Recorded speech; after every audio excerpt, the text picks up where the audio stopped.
नमस्कार. खूप खूप स्वागत आहे माझ्या चॅनलवर. मुलं म्हटलं की आपल्या जो डोक्यात येतं तेच करतात आणि काय पाहिजे म्हणजे पाहिजे. तर आमच्या घरात एकदा कोणाच्या घरी तरी मॅगी, पास्ता, मॅक्रोनी हे सगळे एकदमच करून खाल्लेले म्हणे. आमच्या मुलांना पण ट्राय करायचं होतं. तर रोज त्यांचे नाही ऐकलं तरी कधी-कधी तर त्यांचं ऐकायलाच पाहिजे. आता रेसिपी तर बनवून घ्यायचं होतं आणि त्यांच्याबरोबर बोलण्यात ना अर्धं कधी ती फोडणी करून घेतली ते मला कळलंच नाही. जास्त वेळ काही झालं नव्हतं. फक्त तेल गरम करून घेतलेले, त्याच्यामध्ये राई, जीरा, हिरवी मिरची बारीक कट करून घातलेली आणि टोमॅटो बारीक कट करून घातलेली. तर त्याच्यामध्ये बारीक कट केलेले कांदे घातले. कांदे घातल्यानंतर बाजूला फ्राय करायला ठेवली.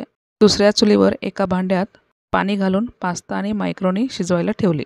ते तिकडं पलीकडे शिजत बसला आणि ते इतकं कांद्याचं जे फोडणी आहे ना त्याच्यामध्ये मॅगी मसाला, पास्ता मसाला जे काही आहे ते त्याच्यामध्ये घातली. तर त्याच्यामध्ये मॅगीचं पाकीट कट करून त्याच्यामध्ये शिजवायला टाकली. मुलांना कसं काही काम सांगितलं ना काही नाही करत, पण मॅगी इतकं चांगलं करून घेतात की काय सांगायचंच नाही. आपली पण लेकरं असेच आहेत का? मी इकडे फक्त मोबाईल धरून व्हिडिओ करत बसलेलो. त्या कढईमध्ये जे मॅगी ती घातली होती ते छान तर मस्त शिजत होतं. आता त्याच्यामध्ये थोडीशी ती शेजवान चटणी घातली आणि थोडेसे टोमॅटो सॉस पण घातली.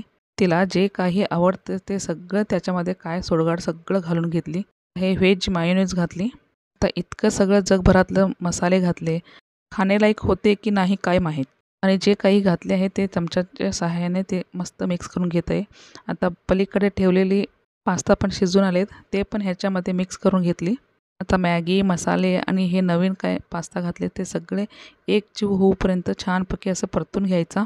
परतून झालं की थोडेसे वरून आपल्याला चव बघून थोडेसे मीठ पाहिजे असेल तर त्याच्यामध्ये घालून घ्यायचं.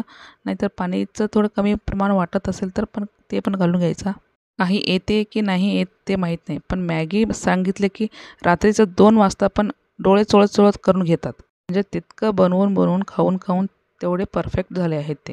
आता तुम्हीच बघा इकडं पाणी पण नाही घातले आणि मीठ पण नाही घातले. तरी पण त्याचं बरोबर काही न चुकता टेस्टी पण झालेला.